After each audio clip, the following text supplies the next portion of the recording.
Roccat's Magma keyboard boasts a more unique feature in the fact that it opts to use membrane switches, which can either be a big draw for you or deterrent depending on what you look for in a keyboard, especially nowadays with most people opting to use mechanical keyboards that have mechanical switches or choose to use those optical switches, which boast very consistent keystrokes along with being extremely consistent as well. So does the Magma really hold up in today's market? Well, let's take a look at that. Price-wise, the Magma is in the middle range there, sitting around $60, and for the box contents themselves, very simple. You're just gonna get your keyboard itself, a wrist rest that can snap into the keyboard, and also your quick start guide. Turning our attention now to the keyboard itself and just its construction, as you can see, it is constructed of all plastic. And I will say, for an all plastic keyboard, I feel like a lot of them feel really solid. And it might be the fact also that it's a full size keyboard, so there's more real estate for the plastic to be on. But picking this up and bending it around, it's very flexible. It bends a lot more than I feel like, and obviously you're not gonna be gaming and all of a sudden pick up your keyboard and start bending it like this, but I think it is good to show that compared to other keyboards, they feel a lot more solid. And also the fact of even if you just have it laying on your desk and you push on it, like the whole thing bows down. So it just feels more flimsy than other keyboards.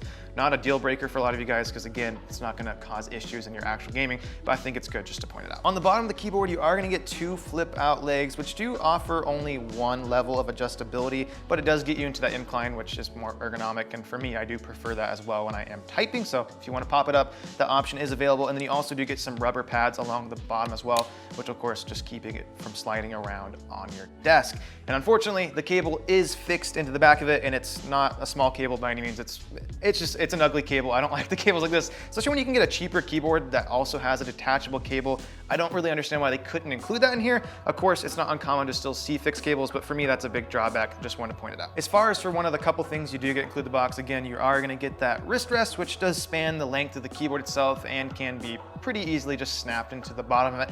I will say, not very comfortable. I mean, it's just a hard plastic wrist rest. Yes, it does lift your wrist up to get you more ergonomically correct as far as for typing. So if you like that, it is an option. Not the most comfortable thing, but it gets the job done. The backplate behind the keyboard itself is definitely going to be one of the biggest selling points, and I'm presuming that's where the name Magma comes from. Maybe I'm completely wrong. Definitely feel free to correct me in the comments down below, but it gives you a really cool look. It's the same consistency as far as the color goes, and I would say about the hue of it too, as a frosted keycap. So if you ever had one of those, very similar to that, makes a really cool glowing effect behind it. You do get 5 different lighting zones, which can be customized in Roccat's, their own software, which is called Swarm. You can hop in there, you can customize those lighting zones, also customizing the effects. One of the only drawbacks I will say about it, yes, it looks awesome, but you're not gonna get individual per key lighting with this. So if you maybe say you like to have your WASD keys lit up a different color from the rest of them, that's not gonna be a possibility because you just get those lighting zones behind that frosted backplate. So do take that into consideration, but definitely a really cool look when it's all lit up. As far as the keycaps themselves, they are gonna be just a smooth ABS plastic. It's not the worst feeling thing, but it's not super grippy, not a lot of texture on there, which I do prefer with something like a PVT keycap, or even some ABS keycaps just have better texture. These are fairly smooth. You can still work fine, but I like that more gritty texture. It feels like it holds your fingers on there better. Another drawback of the ABS, of course, is that it can start shining over time. Of course, though, that's gonna be, months down the road. Nothing to worry about up front with it. Another drawback, though, of the keycaps, specifically on membrane keyboards, they're not easy to replace. So with normal, mechanical switches, you can just buy another keycap set and pop those on right away. With this, of course, the actual key has the mechanism built into it that pushes that membrane dome down. So you can't replace them out. That is a drawback for me, especially as someone who likes to customize their keyboards more and switch out those keycaps. So take that into consideration with it as well. One of the nice things about the membrane design is, though, that you kind of get a nice replication of what a mechanical keyboard feels out while also getting an extremely quiet sound similar to something like a linear switch. Here's a quick sound test for you.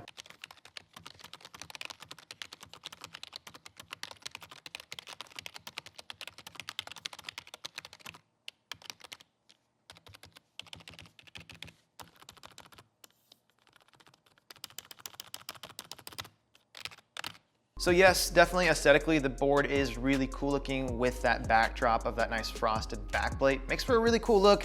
Again though, for me personally, if you really like membrane switches, might be a different story for you. I just am not a fan of the overall package this keyboard does bring.